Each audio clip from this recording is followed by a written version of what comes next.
This is the Detroit Sports Podcast Network.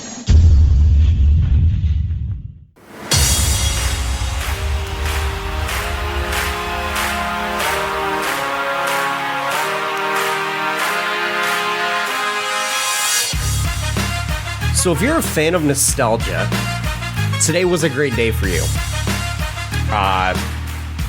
A jersey announcement was brought to the forefront in the Detroit Pistons news cycle for the day, and it tears at the heartstrings of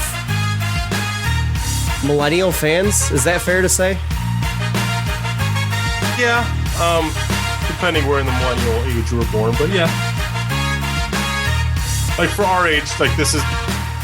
I would say even older than us, because obviously we are considered we're considered young millennials. So like I would say any I'm saying person in the millennial, like 97 or 98, they're probably not gonna have much recollection. Right. Like and that's Gen Z anyways, because I think millennial generation stops at like 95. Really? Yeah. I thought it was later. No, I don't think so. So young millennials along with elder millennials, this probably touches home for them. It reaches back in the nostalgia bank, but obviously this is the fan report where it's by fans for fans. You're home for Detroit sports weekly. Well, mainly Detroit Pistons, I should say.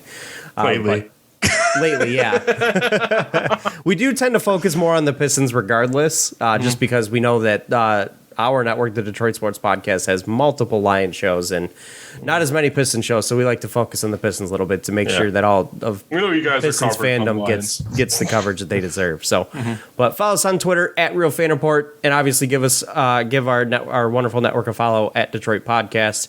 We thank you guys for listening to us each and every week, and we thank obviously Detroit Sports Podcast as well. So, but this week we are going to be talking about the jersey announcement. Going in the Wayback Machine to the, I guess, is it really considered the Wayback Machine if you're only going back to the late 90s? Yeah, you're going back, less almost than 20 30 years now? That's more than 20 years. Shit. My math was on that. Oh, my God. It's like 25 years since, when did they introduce those jerseys? 97? I want to say 94. 94? Oh, geez, that's really close to 30 years then. Along with another fun topic that we're going to tie in with that, talking about some players through that era of Pistons basketball. And I have a scenario 96 I'm going to present to Andrew, and I'm curious to hear his thoughts because it kind of spins off of something that the Tigers announced today, or was announced about the Tigers today. So I'm going to see Andrew's thoughts on a Pistons version of what I would consider to be an almost worst case scenario. So, but let's go ahead and... If I know what Tigers announcement you're talking about, the answer is no. Wait till you hear what I have to say. There's no way there's gonna be a Pistons equivalent that I'm gonna be okay with. But okay, let's continue. Wait till you hear what I have to say. So let's kick things off. Do you want to start with the jersey, or do you want to start with the doom and gloom scenario? Let's start doom and gloom. I want to kind of finish it off with fun. Okay, that's fine. So obviously today meaning Tuesday, the 26th of July in the year 2022. I almost said 23. We're not quite there yet. Stop skipping ahead, sir. We're not 30 yet. Stop it. It's been announced by Detroit Tigers beat writers that there's not a single name that is untouchable in the Tigers roster, and that includes Tarik Skubal. He has, without a doubt, been the biggest glimmer of hope for the Tigers organization this season, and been almost a bona fide star. He struggled for a small stretch, but then he came right back and bounced back to a masterful game against the A's, I believe, in his last outing. He's just been nothing short of excellent for the Tigers and been one of the lone bright spots. So that's why the announcement that he is on the block is kind of taking everybody by surprise. It's kind of an indictment, or them admitting defeat on this rebuild, that this rebuild hasn't worked and they're in trouble, and they need to. They don't. The fact of the matter is, they don't have any positional prospects that are worth a damn. So they need to kind of refill the prospect pool, positionally speaking, with position players. They have pitcher prospects in not Bo Burrows, Jackson Jobe, and they have some pitching names down there. Obviously, they still have Mize and Manning, but both have been out for a significant amount of time. Mize with Tommy John surgery, Manning with God knows what. They've had some surprise with some young guys like Bo Brisky, but he's not really going to be that good. He's probably going to be at best a back end of the rotation guy. So where is this Tigers team? And obviously we don't cover the Tigers, so it's not my, I can sit here and talk about it all day, but it's kind of an indictment on the rebuild itself. So I wanted to spin that scenario into a Pistons situation, which I'm not going to say it's a likelihood because I don't think it is, but it is a definite possibility with this team. I don't think it's likely, and I don't expect it to happen, and it would be, in my opinion, an almost worst-case scenario for the Pistons. They're almost not really aligned either because when it comes to the Tigers, they are in year 7 of the rebuild versus the Pistons are entering year 3 of their rebuild, so it's not really the same thing. But curious to hear your thoughts anyways. Let's say the Pistons have just an absolutely disastrous season. They win 19, 20 games. 22. That would be too far off from the Vegas over-under. Well, what is the Vegas over-under? 26 and a half or something. I mean, that's pretty far out. Well, 22 is not that far off. But Yeah, I let's was say going they 22. What? Oh, yeah, I was talking about 22. Would it be too far off? Well, let's say they win 18 games. Okay. Cade Cunningham struggles, and I mean struggles, shoots terribly, turns the ball over like crazy, just looks like a shell of what he was last year. Has a true bona fide sophomore slump. And then gets hurt with a serious injury the rest of the year. Like I'm talking ACL. Jaden Ivey, on the other hand, or Sadiq Bey. Let's you know what, that works because Riley Green's in play also. Jaden Ivey and Sadiq Bey have great seasons and are really the lone bright spots of this team. Come the offseason, are those two players available? You know that, or even the deadline. Are Jaden Ivey and Sadiq Bey available? Yes. No. Knowing that this team has... That Because Cade may never be the same player. That would indicate, so like you were saying about the Tigers, that would mean that I'm ready to give up on that. I think this rebuild is over, meaning I'm ready to give up on Cade Cunningham. Coming off of an ACL tear or which hasn't an been as Achilles serious tear, as it has in the one. past. Achilles, maybe that's a little different, but even then, like I'm always of the belief that younger player has a better shot of recovering than someone like when Chauncey had his Achilles tear in late career. There's been several players who have not been able to come back from an ACL tear. Young players that have not been able to come back. And there are who have. Like it's right. It's and you're not ways. wrong. And same thing with Tommy John surgery. And I'm referring to Casey Mize in that regard, who struggled and then he got hurt. But no, I'm would talking take in me the a case lot. of Cade as well. You got to remember, he struggled. Like, we're talking, he's averaging, like, he just does not look like himself. He's shooting terribly, turning the ball over. He, is averaging, 13 points a game at most on terrible shooting splits, not getting assists, not getting rebounds. He just looks like a guy who is a true minus player for the Pistons before he gets hurt. Yeah, but, which, that'd be a nightmare scenario. But well, that's kind of what this is. Yeah, again, these guys is 20, he's gonna be 21 at the end of next season. As is Casey Mize. I'm just the type of person who's, especially after what I saw from his rookie season, I'm not the type of person that's gonna be ready to give up on a 21-year-old. Just like I'm not ready to go up on Killian Hayes, and Killian Hayes hasn't shown all that much until late last season. Yeah, I would not be pro trading Cade Cunningham unless you got a pretty crazy haul for him. But you're not going to get a haul for a guy that's coming off of ACL surgery who was playing poorly before that.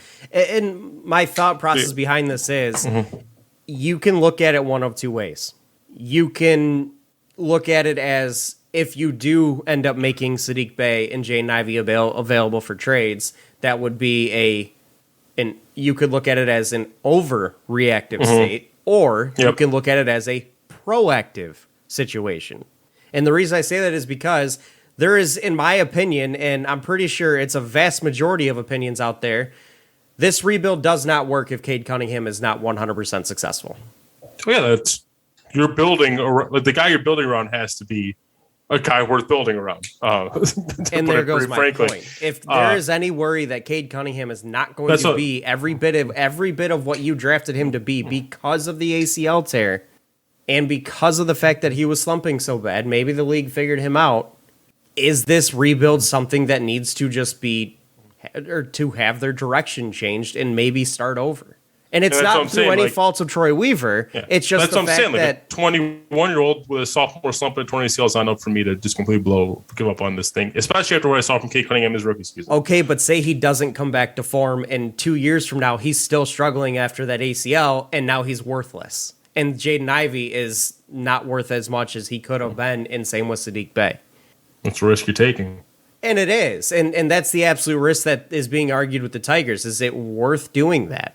Is this something that they need to be proactive about and try to get ahead of it to kind of retool the prospect pool? Because in all reality, Jaden Ivey and Saddiq Bey having great seasons, you could get a haul for those guys at that point.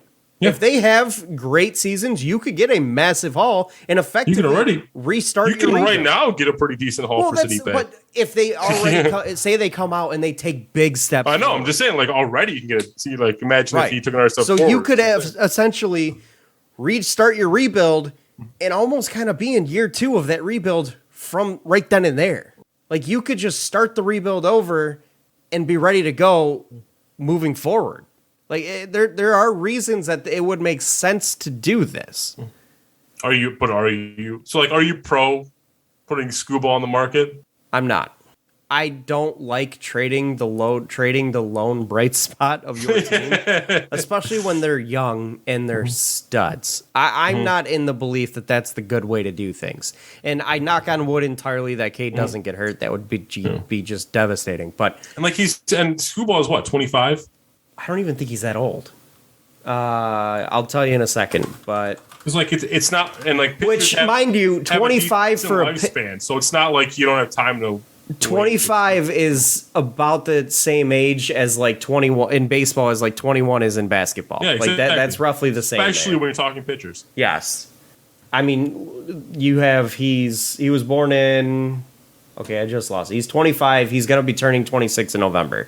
So he's roughly like 21, 22 in basketball years. That may even be younger depending on the type of pitcher. When you have Justin Verlander, I have no idea. You have Justin Verlander who's 39 years old and is about to win another Cy Young. So, but he is kind of the lone stud. And the other name that would be obviously talking about, like I would compare Riley Green to Saddiq Bey, Jaden Ivey to Tarik Skubal here. So there is an argument to be made that you should and could make these guys available in this situation, and I'm referring to Ivy and Bay, because of what you can get in return. You can make an argument that you would be able to get a young star or multiple first-round picks or a young talent and a pick. Like, there's potential there. And with that, you could effectively take your rebuild and launch it again. Yeah, you're taking a step back, but you're also preparing yourself to take several steps forward. Say the Pistons end up with 3 first-round picks in a really, really, really deep draft. And I'm talking lottery picks. And they've got young prospects to go with that. I would just have to be completely demoralized from this year. Now, if you're a 15-win season could do that. If you're giving me Shop number 1 pick this year, and give me Victor Wembanyama, no, we might have a conversation. Well, if you win 15 games, there's a chance you're probably at the top of the lottery. Honest question though, this is a little bit off topic, but not really, because this is considering that this is talking about the lottery. But is there any part that worries you about a guy like Victor Wembanyama? Like, he's got all the skill in the world. Like, he's basically another Greek freak, but even taller and skinnier. I've seen reports of anywhere from 7'3" to 7'5". Jesus Christ. Does that kind of height worry you? If he's able to move like a guard and attack, like, yeah, because I worry about their legs snapping like twigs. 7'5" range, I start worrying about, you look at how many durable 7'5" players have we seen in the league? None. Not a single one. Look at Sean Bradley. Not a single one. Like, I worry about their legs snapping like twigs. I worry about their, say he grows to that 7'5". He's 7'3" now and grows to that 7'5", because he's still young enough to do that. And he ends up not being as coordinated as he was. Like, there are serious worries there. Yeah. And legitimate worries there. And but you watch film on him, he legit looks like a creative player in 2K. It's not fair. He's unguardable. He's legitimately unguardable. He's unguardable overseas. in general. Not many players can guard a 7'5" player with a face-up game. No, right now he's listed at 7'2", 209. So he's obviously with a 7'8" wingspan. Jesus Christ! Yeah, right. I would. I don't think he has to jump to dunk. Well, Boban doesn't have to jump to dunk. There's literal my favorite. Yeah, but imagine if him are just if Boban could move like Giannis. I'm looking at pictures of this kid. He has the skinniest arms I've ever seen. Oh, he's so skinny. I would worry about that dude being broken in half by. Yeah, I was seeing this discussion on Reddit because like right now, like the NBA draft Reddit subreddit is basically drooling over Victor Wembanyama. There was someone that posted like something that's saying like, "Am I the only one here that has any kind of injury concerns about like not that he's injured now, but like future durability concerns?" Right. Someone that skinny, that height. But let me put it this way for you. And that's beside the point. Say you are the Pistons and you win 15 games next year, or 18 games next year. You're at the top of the lottery.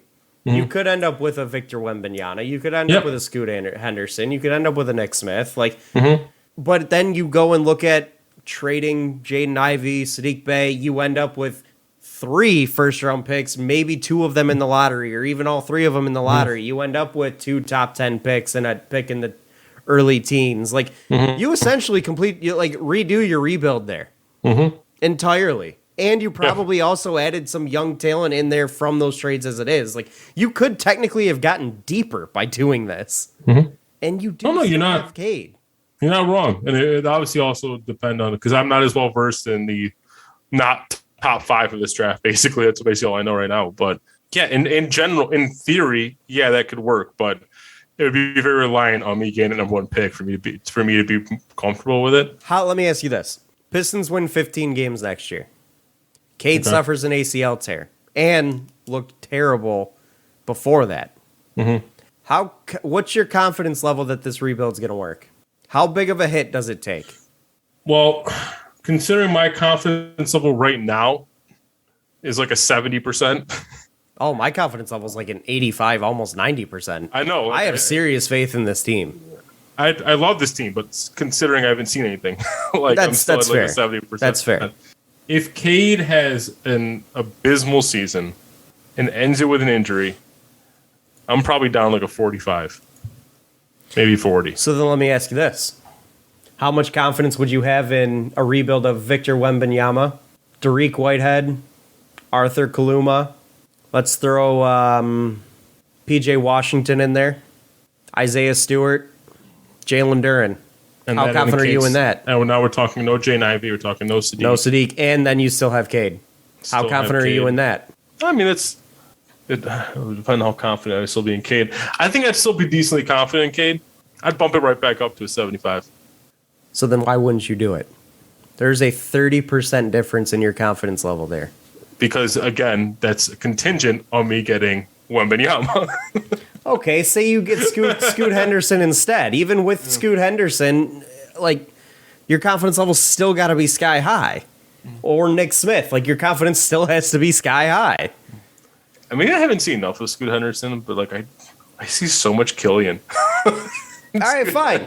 You get Nick Smith. Like, But no, Scoot Henderson is the bundle. Like, he's solidified as, like, the top option behind Wembanyama. Yes, and he is. Even has a chance to take him over. Yes. Which I guess I need to watch more film on him. But that's my point, though. Say you miss out on a Wembanyama and you end up getting a Scoot Henderson or a Nick Smith. Like, that can't change that confidence level that much.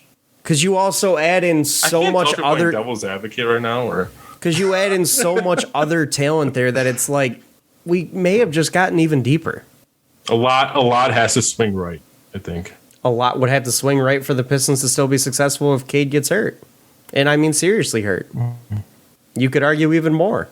Now, because I'm not as well versed in the Tigers as you are, can you educate me? Did right? I know Spencer Torkelson just massively disappointed. Did Riley Green? Riley Green would be comparable to Sadiq Bey in this situation. Riley Green's been another bright spot. Did someone from the Tigers get hurt or no? No. Riley Green was hurt to start the year, but since he's been back, he's been pretty damn good. The Tigers starting rotation. So we basically have to make the business situation even worse to try to justify the Tigers are doing. Right. The Tigers. If that doesn't tell you how bad the Tigers have been, but the Tigers have like two pitchers that started the year in their rotation still active. Everybody else is hurt. I gotta ask you, would you do it? I would have to see what kind of packages I'd get for Ivy. I'm saying I would need a King's ransom kind of package. Especially if they took big steps forward. Like, I would need a lottery pick and like a PJ Washington or somebody. Or I'm not trying to take a step back in this rebuild. No, you technically would be no matter what, just because you'd be with like. I'm not trying to take a step back and hope is what I'm trying. Right? No, I wouldn't either. But I also you could argue if Cade does go down that you then take a step forward by doing this and hope, because your confidence level would probably drop pretty drastically. Mm-hmm. But I'm going to have Cade regardless. It's not like I'm right. Cade's and in this case, I would assume the Tigers would have Casey Mize regardless. Because I think either way, like, a lot of my confidence can be tied to whether I'm confident Cade can come back or not. Like, well, if you say you take Scoot Henderson, I would still be like, I'd be happy. We got our point guard of the future there. Yeah. But you go with a hedger bet. Yeah. And the way Cade is, you can play him alongside Scoot Henderson. Like, my point is that in the case of the Tigers, I'm saying no, I don't want to do this, just because I'm not a big believer in trading the lone bright spot of a team. I don't really want to trade Riley Green either. I don't even want to trade Spencer Torkelson. I personally think that he still is going to be a really good baseball player in this league. I don't think the Tigers have done him any favors by any stretch of the means. Like, I don't think they've developed him well, and I don't think the fact that they allowed him to sit up in the major leagues and barely hit his weight for months to then just destroy his confidence by doing so. Like, what are you doing? As soon as this kid had a month of struggling at the plate, send his ass back down to build that confidence, work on his swing, work on his plate vision. Like, the Tigers organization is an absolute shit show. Dumpster fire. But again, you could argue we probably should trade Akil Badu like after the first half of last season. Argue it. Well, technically speaking, or should I say first month of last season? I don't believe could by the rules trade Akil Badu. Oh, really? Yes, because he was a Rule 5 pick. He has to stay on your 40-man roster. Interesting. Or he goes back to his team. Well, he's untradeable now. Oh, untradeable. He shouldn't even be a 40-man player. He should just be cut. He's terrible. How does that happen? I don't understand how catches a nut. Can I use that there? Like, I never expected Akil Badu to be good at baseball. He came up. Rule 5 players are not good at baseball, not relatively speaking. I thought we just found a diamond in the rough. You don't do that in the Rule 5 draft. That's not a thing. It's just not done. He even still is quite possibly the most successful Rule 5 player to come out of that draft. Even still. Like, it just doesn't happen. But in the case of the Pistons, there is an argument that could be made because of how quickly a rebuild can happen in the NBA versus Major League Baseball. If you get 3 first-round picks and they're all inside the top 15 and one of them's one of the top 3, you can complete your rebuild right then and there. Baseball, it's not the case. Because baseball, when you're drafting guys, they take years to develop and come up and play. Not to mention, NBA is more of an individualistic league. Well, that's why you can do a rebuild that quickly. Yeah. Like, in baseball, say they do trade Tarik Skubal and, whoever they get for him is likely a few years away from even playing. So you've not only punted on this season, you've punted on the next, and possibly even the next. Versus the NBA, you maybe punt on one more year. So that's why there's a little bit more of an argument that can be made for the Pistons doing this in this scenario versus the Tigers. I'm not saying they should, and I pray to God Cade is just an absolute superstar, and I fully expect him to be. But I did want to pose the doom scenario of what could potentially happen in a worst case scenario, and what would we do about it? Yeah. I don't like thinking about this, Nick. I don't either, but I thought it was relevant because of what the Tigers are doing, and I thought it would be interesting to talk about it with the Pistons because it is a legitimate possibility. I just hope it doesn't happen. I pray to God, I pray to whoever, like, it can't happen for my own sanity. This feels like estate planning. All right, you guys get this asset. The Hornets get this asset. It's like I don't want to think about it, but discussion needs to be had. So, but with that being said, I fully expect Cade to be like pushing for an All-Star bid this year. Mm-hmm.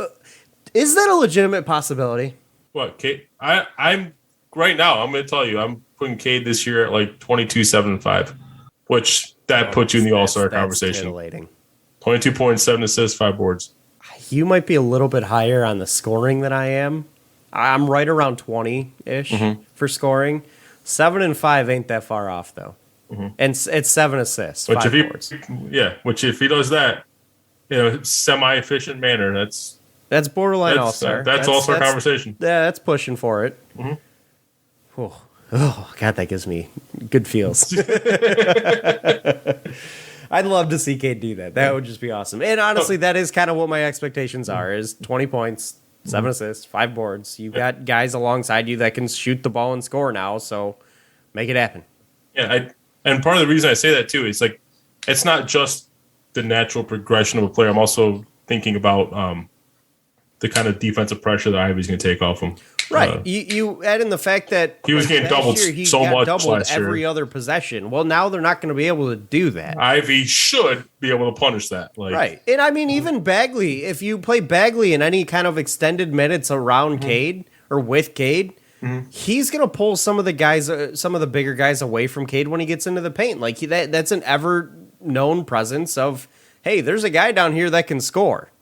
Yeah. So with Bagley, Ivy, Sadiq out there all playing well, there's no way you can make an argument for doubling Cade every possession. Because he'll make you pay. Yeah. Anyways, let's go ahead and move on to something a little more fun. If you were in Detroit at any point last night, you would have seen that LCA was lit up in teal. You'd have seen that Comerica Park was lit up in teal. You would have seen that Ford Field was lit up in teal. You would have even seen that Motor City Casino was lit up in teal. Was that too much? That was the first thing I was going to ask you. Is that overkill, Nicholas? Like, we're talking about at most 10 games that they can wear these. It's no secret that fans have been clamoring for Teal. And it's also been the worst kept secret that Teal was coming back this year. Everyone knew this. Let me ask you this. Is that one of the most over-exaggerations of the year? That the fans have been clamoring for the Teal? Okay, I should say more of the millennial fans were clamoring for Teal. Right. That's fair. Because when I talk about fans, I'm talking about Twitter and Reddit. Because for the most part, from what I've seen, millennial fans. For the most part, from what I've seen from like the Twitter responses, it's pretty split on this is awesome, this is terrible. I've seen a lot of awesome, very little terrible. You follow the cool people, I guess. No, like, is it overkill? Yeah. Yes, it is 100% overkill. Is it fun though? Yeah, it's totally fun. I'm having fun with it. Absolutely, it's fun. It's cool to see. We have so little to get excited about in this city. Let's have some fun. Right. But yeah, no, I'm super excited that the teal jerseys are making a comeback. It sounds like there's another jersey announcement pending in September. I'm wondering if those are the maroon. Oh Pistons God, yes, or please. It could be something totally different. We don't know. Could be a jersey we've never seen. They're bringing before. the lightning bolt back. Would you rather the maroon, court set, like the kind of red alts that they had in the at that era? Yes. Or would you rather the red alts we had with the Golden maroons, 100%. I loved those maroons. Okay. Those were sweet. I will say the reds were pretty cool too, but I loved the maroons. Or would you rather the lightning bolt? The maroons. It's just different. Mm-hmm. The lightning bolt isn't that different to me.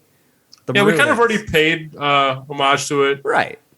Last season with the City Edition jerseys, which those are my favorite alts we've had. Kind of an interesting thought process, and I heard this on the way home on the Vloney show. What are the chances that this becomes the rebrand? That they bring back the horse, they bring back the teal, and this is the new primary brand of the Pistons going forward?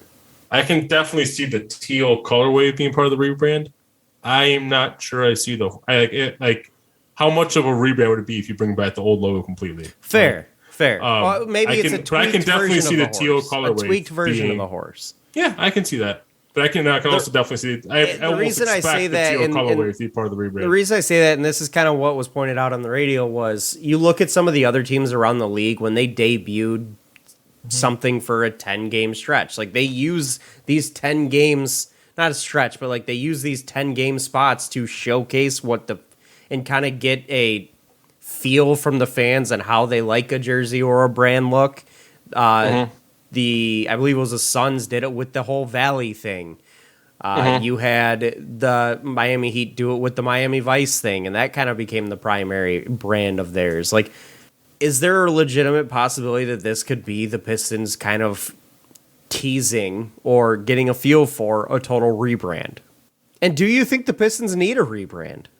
I definitely think the Pistons need a rebrand. And I agree with you. I don't necessarily think they need to change the colors. I think they need to change the logo. I think they need to change the jerseys. I think they need to change the swag wear, like the T-shirts and stuff. Yeah, and like in general, because the last full-blown rebrand that we've had was like 2001 or whenever we changed to Teal. Well, I mean, they did do a technical rebrand. Then, as I'm saying, they did some slight adjustments here and there since then, but like it's been very much the same thing, is what it feels like to me. I mean, and I do like the kind of classic look that the 04 team had and like the 05 team had. Like, I liked the classic look that they had then.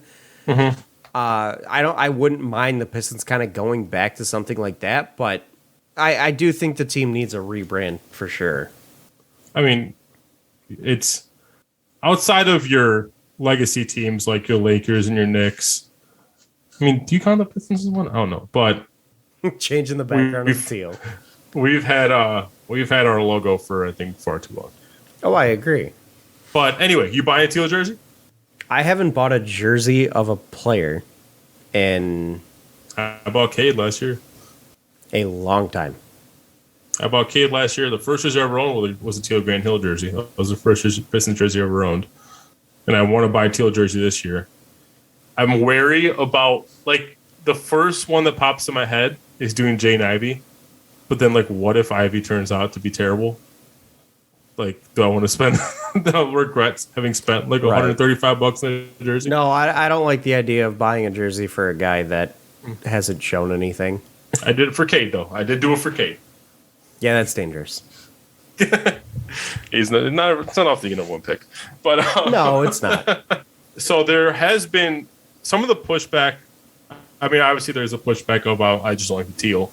But some of the pushback that I've seen on the Pistons Teal has been the fact that it's tied to, I guess, what's being perceived as a darker era in Pistons and it history.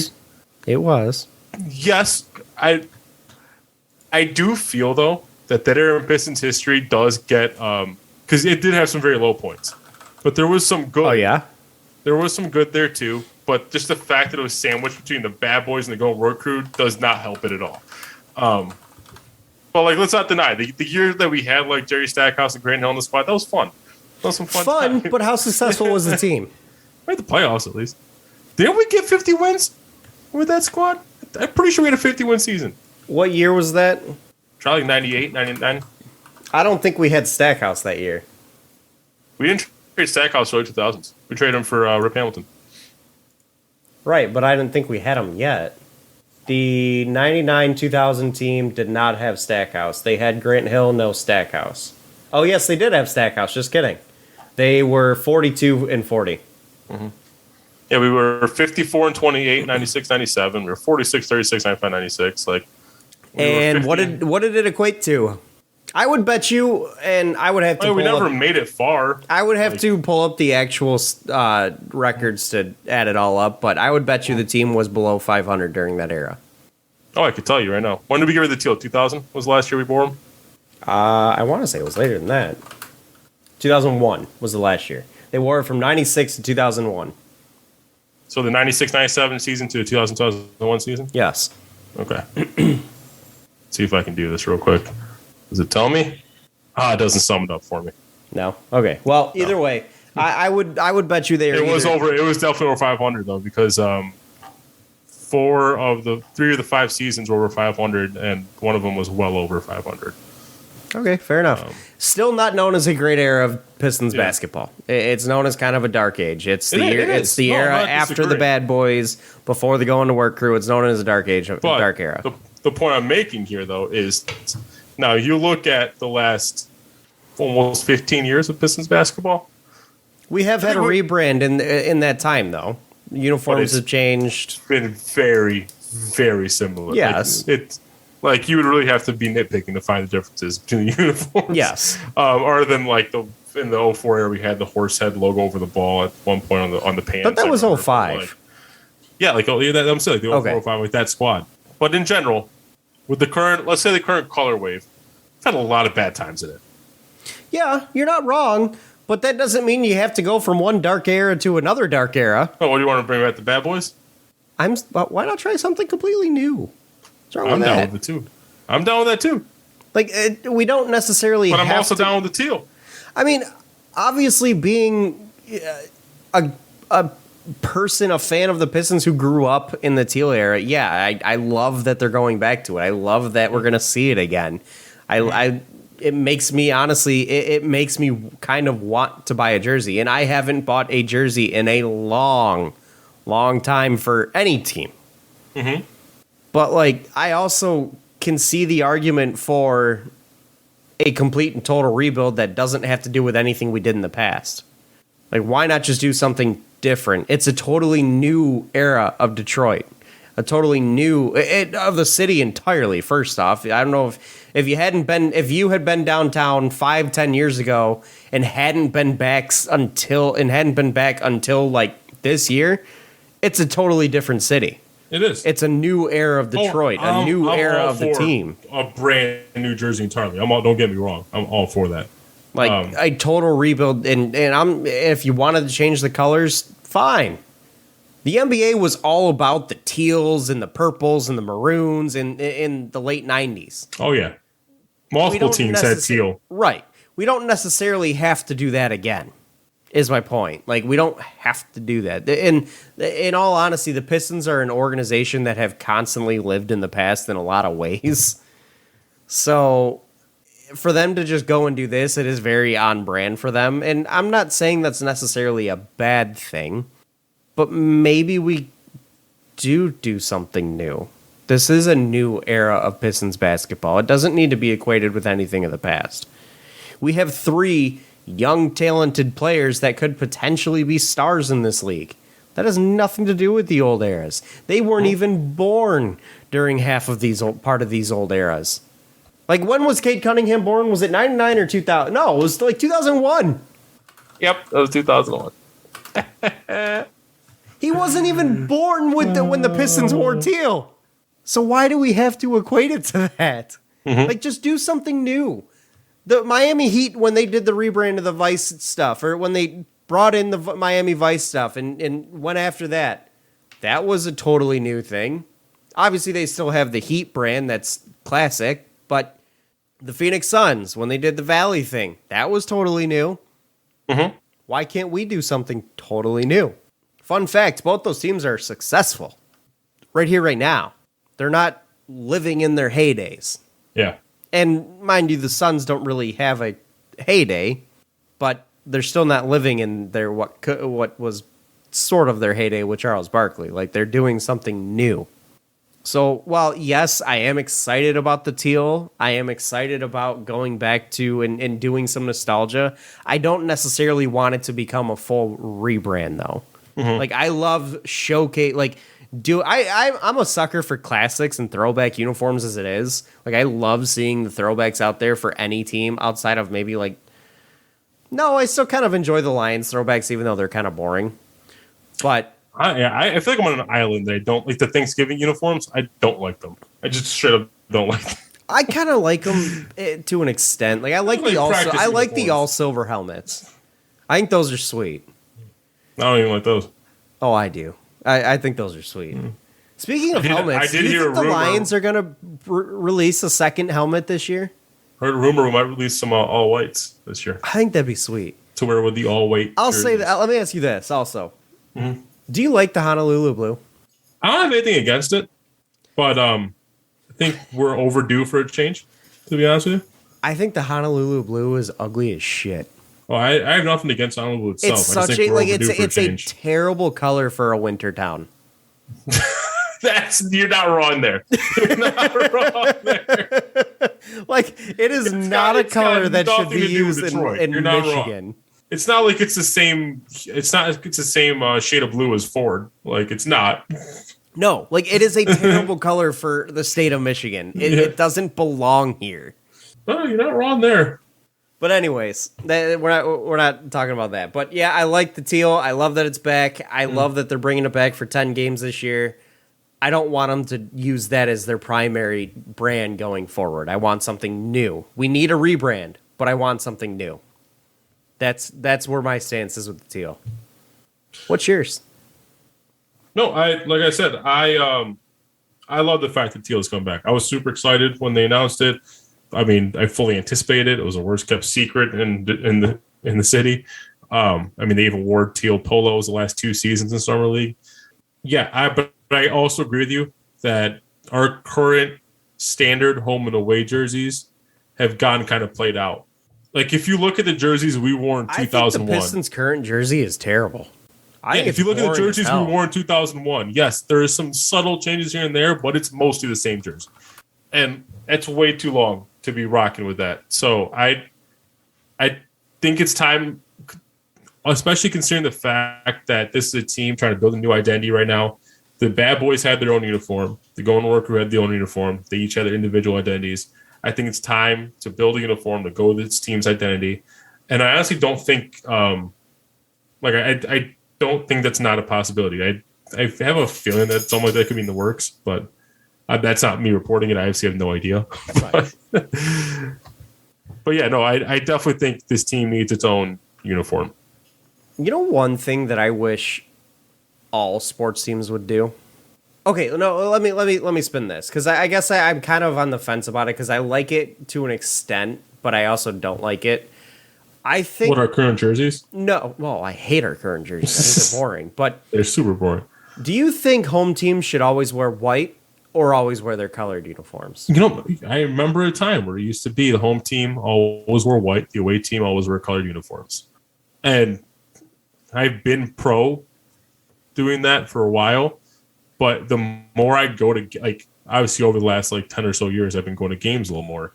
And the more I realize, I kind of want to see the team, when I'm going to a game, I kind of want to see the team in different jerseys. So I'm more of the opinion of the home team gets to choose what jersey they wear, and then it's on the away team to make sure they're not wearing a similar colored jersey. See, my thought process is, I love seeing my home team's colors. Like, the Red Wings in those red uniforms are awesome. Mm-hmm. Like those best uniform in sports, in my opinion, is that Red Wings uniform. Yeah, it used to be the opposite of football. I remember, I'm not sure if it's hockey. But I remember in football, away Lions also always used to wear white, and then at home we wear the Honolulu Blues. Well, that's what they are now. I thought I could swear I saw a couple games. No, the Honolulu Blue is home, the white's away. That's how football is you wear your colors at home and your whites away. Which makes more sense to me. But again, though, as a fan who is getting to see, say you're getting to see a team you don't get to see very often, wouldn't you kind of want to see their colors? I think that'd be kind of cool. Yeah, if my team sucks, yeah. Sure. But, I think it's... what we've been doing with the Pistons the last 15 years of we're going to see the other team. Yeah. Yeah, well, I mean, it's something to be said for the fan experience to see the other team's colors that you're getting to see. You don't get to see them every day. It's different. I think that was kind of the gist of why the NBA had done it like that for so long, where home team wears white and the away team wears their colors. There's also something to be said about your colors don't get to come in here. This is our house. So I kind of like that also. And if the team is good, I fully believe that. That's how it should be. If the team is good, the only colors that get to shine in this house is ours. Yeah, and I remember bad. Maybe you do it based on how good your team is. What your expectations uniform would always say Pistons in the front. She probably still is that way, but the home uniform would say Pistons in the front. The away uniform would always say Detroit, and that's over for every team. You don't get to say what team you are. Just tell me where you're from. I think that if you know your team's going to be competitive, you wear your colors at home. If you know your team's not going to be competitive, say you're going to rebuild state, you wear your whites. And it's just like a courtesy. So you're a pro just home team having the option of what they want to wear. Yeah, pretty much. For the most part, but I would prefer they do it that way. Because again, if the team's no So you good, want a semblance of consistency. Yes, absolutely. I mean, It's obviously, does the home team have the option? Like who gets priority on what to wear? Is it the higher ranked team? Is it home team? It's home team. Home team, I believe, always gets priority. In certain sports, I think it's always like one. It's always home team wears colors versus like in other sport, and the roads are always whites. Like I think hockey's that way, if I remember right. I don't think there's any home There whites. is part of me that misses the days of like knowing exactly what color the teams are going to wear going in. Yeah, but I do like seeing the alternate jerseys. Like I think alternate jerseys are cool. It keeps it fresh. You get a new look. It's always fun that way. Yeah. But you know what alternate jerseys I'm glad to never have to see again? The grays. Possibly the worst jersey ever. Yep. Like the officially announced those are gone forever. I'll be honest with you, the quote unquote city editions or the oh my god, like the Motor City jerseys, yes, like the short sleeve motors. Quite possibly, the Pistons have had the worst alternate jerseys over the last 5 to 10 years. Or like the one with the red one with like the blue tire tracks with the middle, basically. Awful, absolutely awful. Like they have had quite literally the worst jerseys in sports of any of the alternates. They've been so bad. Yeah. And I personally, felt like I was in the minority. I loved the Lions grade uniforms that they had. I thought. I didn't mind those. I thought they were sweet. But the Pistons alternates were god awful. Have been god awful for so long. The white tire tracks going through or the gray tire tracks and those dark blue uniforms and the gray uniforms or the silver uniforms, whatever they had, the bright red with the blue tire tracks. They've all been terrible. Yeah. All of them. They haven't had a good alternate since honestly probably that red jersey they used to wear. That was probably the last good alternate they had. And then the one they wore last year, the red one they wore last year was awesome. What was the red they wore last year? The red with like the lightning bolt that had blue and teal in it. Come on, Nicholas. It's literally the best jersey they've released in years. Oh, yeah, okay. I remember this. With the Detroit across. Yeah, okay. Yeah. That was a good jersey. I like that one. With the lightning bolts on the shorts. Yeah, all right. And they actually did have that 06 year basketball with the horse head on it. Yeah, it was because it was the whole point of it was a mix of different eras of basketball. So yeah, because you had you had the classic Bad Boys basketball on the shorts. Like, okay, that was a good jersey. Yeah. That was a good one. That's why I kind of have hope, and why I'm pretty much pro, let's completely overhaul our jerseys, because after the uniforms they put out last year and they're bringing back the teals, I'm starting to have a little more faith in the Pistons design team or whoever does their jerseys. Can you really I know Big Sean is a hand. Can you really say that you have faith in the design team when they're just taking something from 20 years ago? Well, it just tells me to listen to the fans. Okay, fair. Fair, because they didn't really do anything. They just went into the archives. Although I was pro bringing the teal. If you'd asked me a year ago, if I knew they were going to bring it back full on, if you'd asked me what I would want to see, I would want to see a spin on the teal. So I would have told you. That's fair. That's fair. I don't necessarily want the one part I don't love about the teal is the orange. I kind of like the orange. Like the orange, you get on the collar and on the waistline on the shorts. That was one part I was never a fan of, but I guess I can kind of see how that's painful to the eye. Just kind of looking at it, I can kind of see that. Yeah. I don't hate it though. But anyway, I want to play a quick little fun game to close this out. Yes, let's do it. Because with everyone bashing on the teal era of Pistons basketball, I kind of wanted to have some fun the last 15 years of Pistons basketball. So I just compiled a list of various either draft picks from the last, let's call it 10, 15 years. Draft picks, big free agent signings, or just players that played a significant amount of time with the team. Compiled a list of 15 names. We're going to attempt to rank these, Nicholas. Okay, let's try it. Here, I'm gonna pull up Notepad here. We're going to get a list going. This might be painful. Luigi Datome. I'm going to start off with Josh Smith. Ugh. Well, you got to rank him one. There's no one to put above. There's no one to put above him right now. Unfortunately, I will withhold my ranking until we finish the list. We do have to say, This is specifically ranking them in a Pistons uniform. Okay. So what Josh Smith did in Atlanta is irrelevant. Okay, so obviously it's not guys drafted by the Pistons during this era. No, there's also people drafted by the Pistons. Like, Okay. it's a mix. People drafted by the Pistons. Right, obviously, signings, but like it's not or anyone who played strictly significant guys amount of drafted by time. the Pistons. Oh, yeah, no, not strictly Okay. guys drafted by the Pistons. Absolutely not. That would be a very terrible list. Sadly, you're right. All right, next up, Ronnie Stuckey. Where are we putting him in comparison to Josh Smith? Oh, God. Can we keep going? I told you this wasn't going to be fun. Can we keep going? No, we got to do it as we go. So I'll take Stuckey over Josh Smith. I agree. At least I got reliable scoring out of Stuckey. Yeah, he did turn the ball over. Like, So did Josh Smith. yeah, I count errant threes as turnovers. he is the only person in a Pistons era that I've ever heard an entire crowd scream no when the dude got the ball at the 3-point line. We went from sheet To no!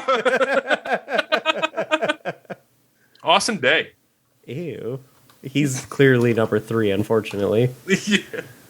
I still remember when we drafted him. I remember reading an article, I want to say it was by the Free Press, that called him KD Light. That's a joke, right? And then I remember he had like a really good summer league. It was so how much that mattered. Again, there's a reason I put 0 stock in the summer league. Another Pistons draft pick, Henry Ellenson.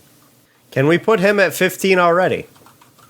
Yeah, you got to put him below Austin Day because at least Austin Day had one solid season. And he had a solid summer league. Did Ellenson? Yeah. I think Ellison still averaged like 14 points in this summer league, didn't he? I have no think he idea. had a solid I summer don't league, too. remember. I don't remember. All right. Gave you a couple, give you 3 straight draft picks. Let's get our free agent signing in here. Charlie Villanueva. He was so bad that we had to pay for him to leave. So we had to do the same for Josh Smith. I probably put him behind Josh Smith ahead of Austin Day. So what's our top 5 ranking right now? Where do you think? Does he go ahead of Day or behind Day? Charlie V ahead of Day. Ahead of Day? Okay, so right now we've got Ellenson 5, Day 4, Charlie V 3, sorry, Josh Smith 2, Stuckey 1. I think that's fair. All right, couple more draft picks for you. Brandon Knight. I think I put him at number 1. So the his assassination by DeAndre Jordan doesn't knock him down a peg for you? No, I mean, it hurts, but no. I just started watching that one in college. Yeah, I've that been was watching bad. on TV live. I was like, oh my God. Yeah.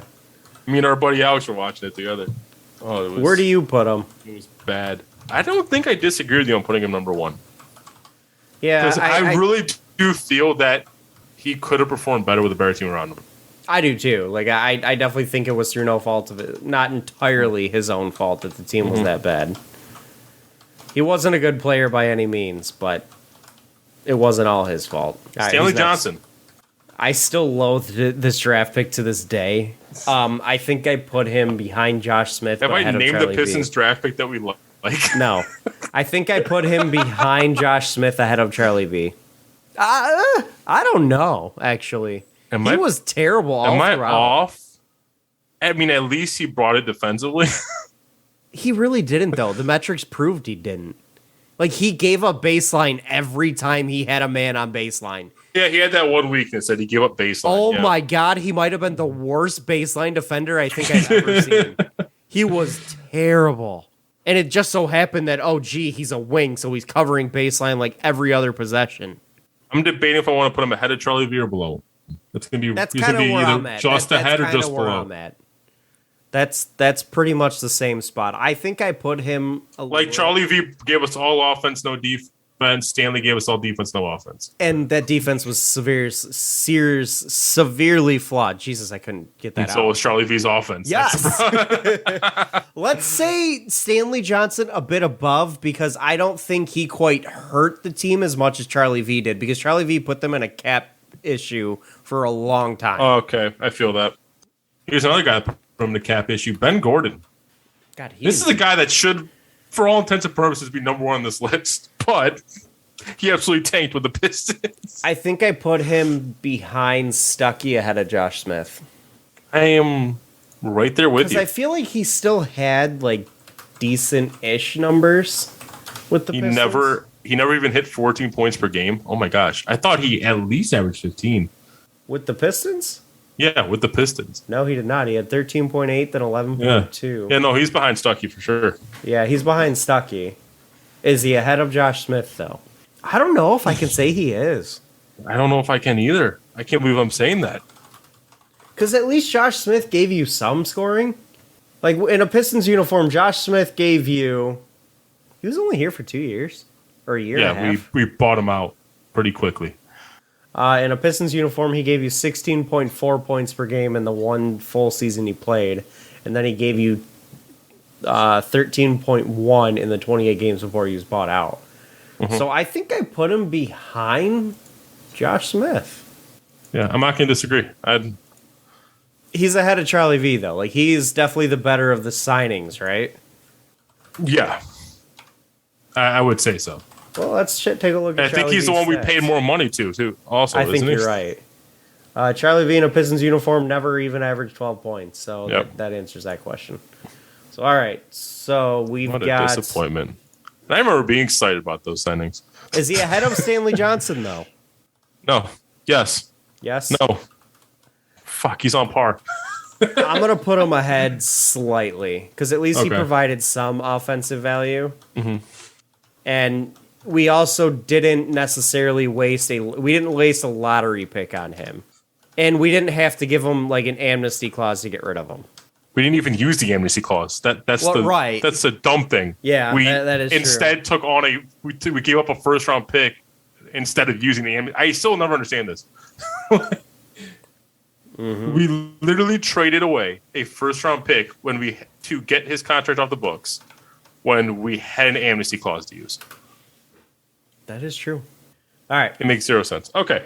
God, I hate thinking about this. Will Bynum is next up. Will the Thrill. Will the Thrill. Number one.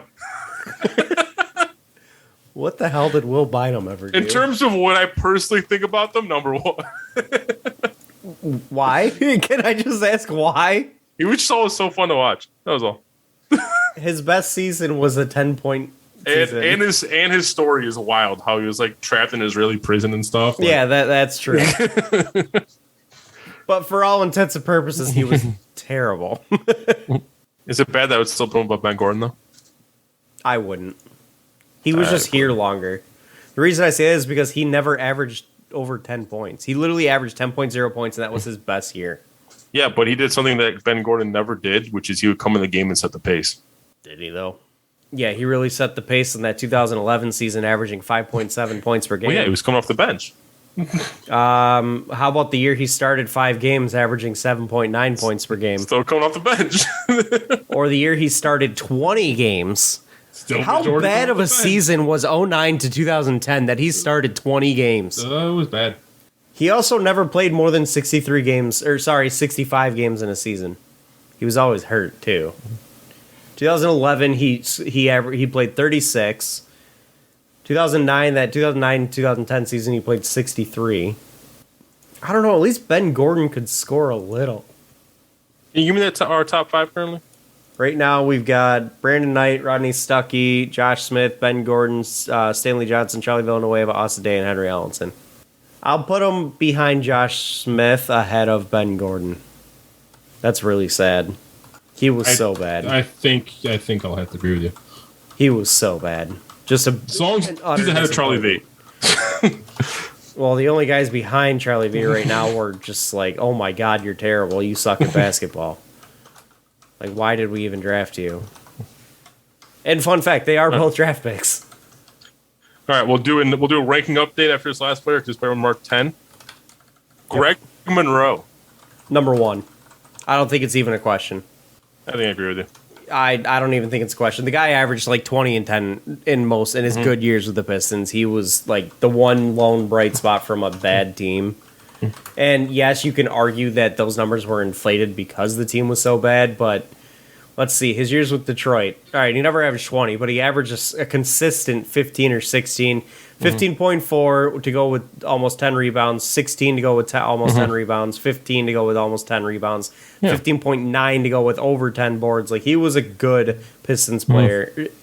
He was a reliable offensive big. He gave you nothing defensively, but he was a reliable offensive big. Most of these guys in this list gave you nothing defensively or offensively. So there's that. I think he's a clear number one here. Yeah. So with that being said, to give you the update after 10. We got 5 more coming. Yep. We've got Henry Ellenson at number 10. Austin Day at number 9. Charlie Villanueva at number 8. 7th is Stanley Johnson. 6th, Ben Gordon. Will Bynum is 5th. Josh Smith 4th. Rodney Stuckey 3. Brandon Knight 2. And Greg Monroe number 1. How bad is it that Will Bynum is top 5 right now? Terrible. And fun fact, he is 3rd in our draft picks. 4th. Sorry, I forgot Greg Monroe was our draft pick, so he's 4th. All right. We started off the first 10 with a bang. We're going to finish off the last 5 with a bang. Or start off the last 5 with a bang, too. All right. Andre Drummond. He's number 1. Oh, I was very curious if you put him above Greg Monroe or not. You are talking about an all-time rebounder. As much as you don't like the guy, you are talking about an all-time rebounder. Do I think he's a good basketball player? No. Do I think he hurt the Pistons and essentially held them hostage for a long time? Yes. Do I think that his numbers were overinflated by useless garbage? I can't say garbage time, but garbage, empty stats? Yes. But he at least had stats versus most of these guys did not. And his stats, much like Greg Monroe's, who also had empty stats, were better than Greg Monroe's. So, therefore, Drummond is number 1. I also think I was at least a fan of Andre Drummond when he was here and playing well. I was an unabashed fan of Andre Drummond. Yes, I got tired of him towards the end. Yes, but you were. Did you have a Drummond jersey? I did not. I did not have a Drummond jersey. Good. At least you have some semblance of dignity. He was the background of my computer for a while. God, that you just lost that dignity. All right, who's next? Another big Pistons draft pick, Jason Maxiell. I loved Max, and he also was in a good era of Pistons basketball, too. Ish. I mean, he started in a good era. Yeah, he started off in a good era. Yeah. The guy was never really that productive, though. He was an energy guy. He was an energy big. Yeah, but he was never meant to be a starting big, but sucked so bad that he started quite a bit on our team. He only was a full-time starter 1 year, and it wasn't even... It was actually his third to last. It was his last season with Detroit.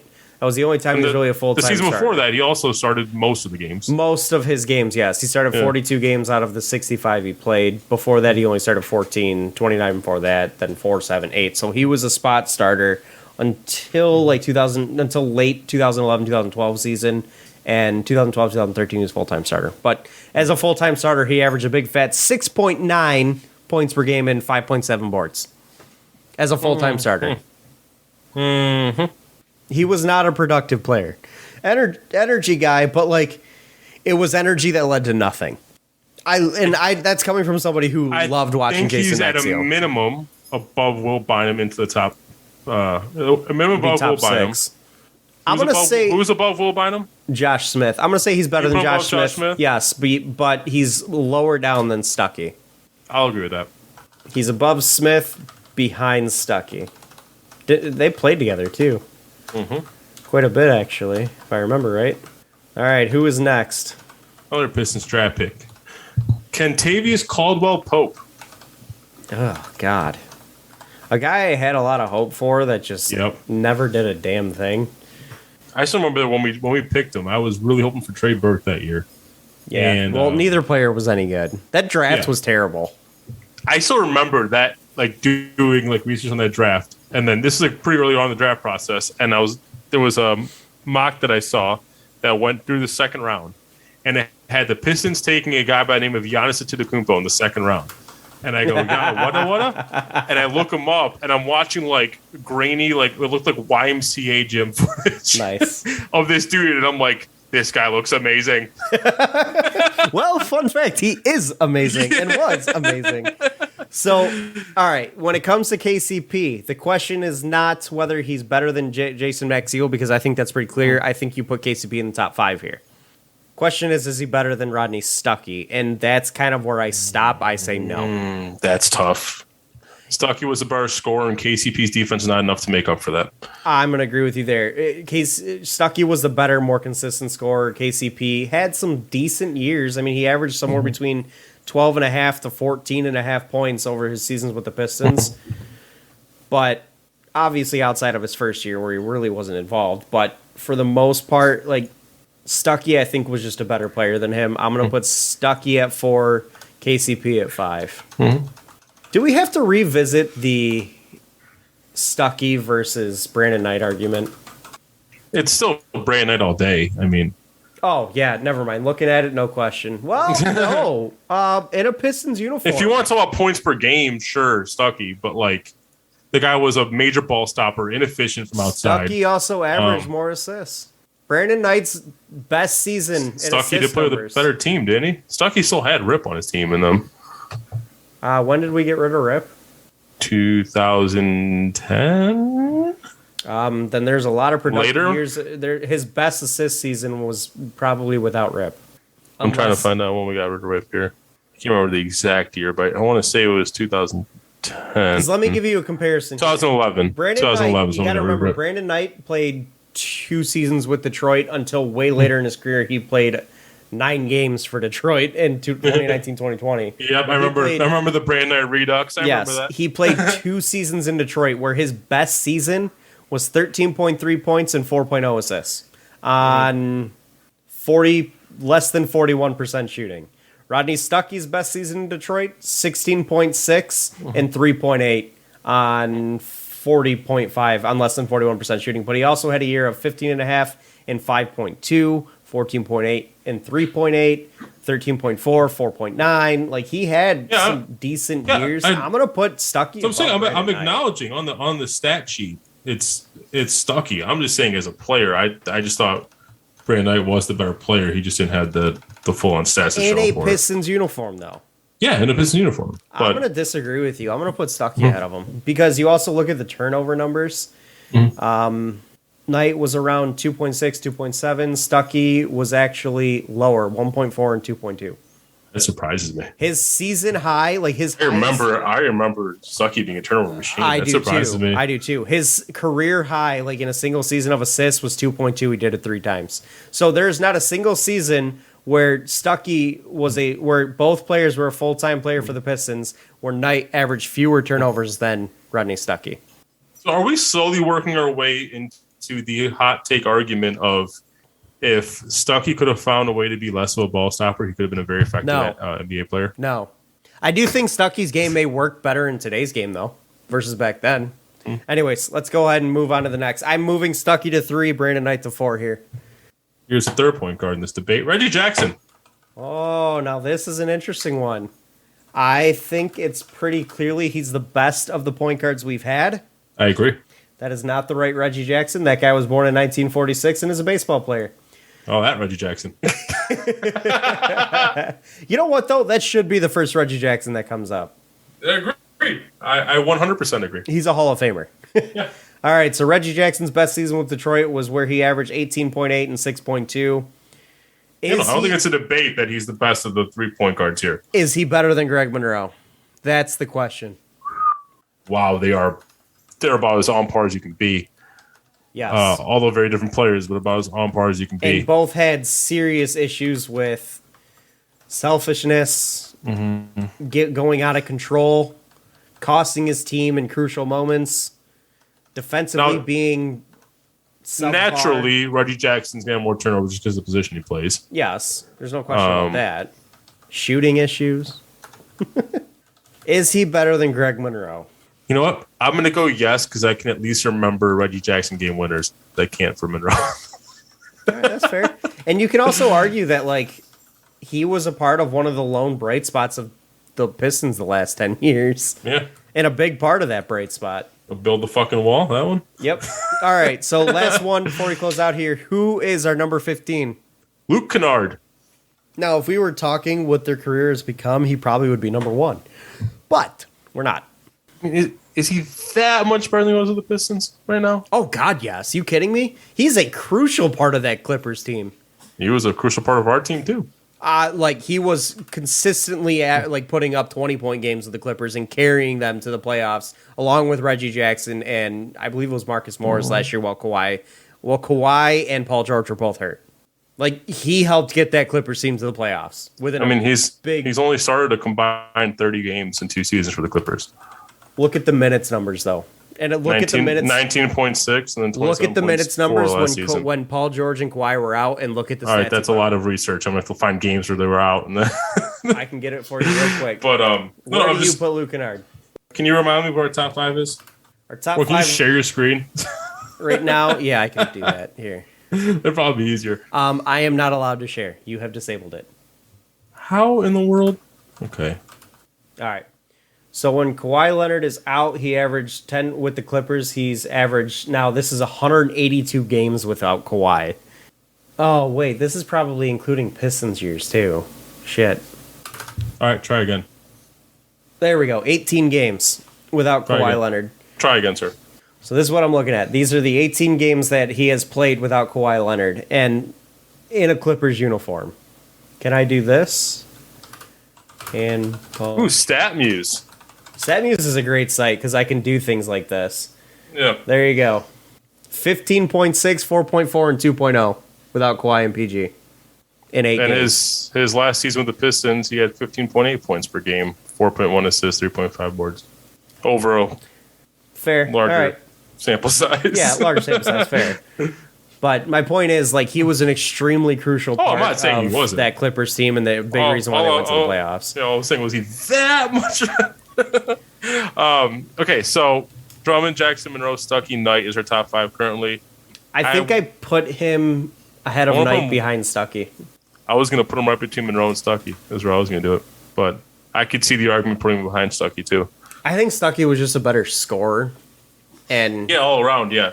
Like, I think Luke Kennard was... who was more disappointing, Luke Kennard or Rodney Stuckey? And I probably put it on Luke Kennard, but that may be a recency bias. It also, you have to factor into account that part of our disappointment with Luke Kennard is we could have had Donovan Mitchell. But that's also true. Also true. It's just the way I view Luke Kennard is he was less of a detriment to the team on his way to over 15 points a game, whereas Stuckey basically kind of needed the ball in his hands at all times. It was less efficient with the ball. That is true. Which is why I give him the edge over Stuckey, but I can certainly see the argument for putting him between Stuckey and Knight as well.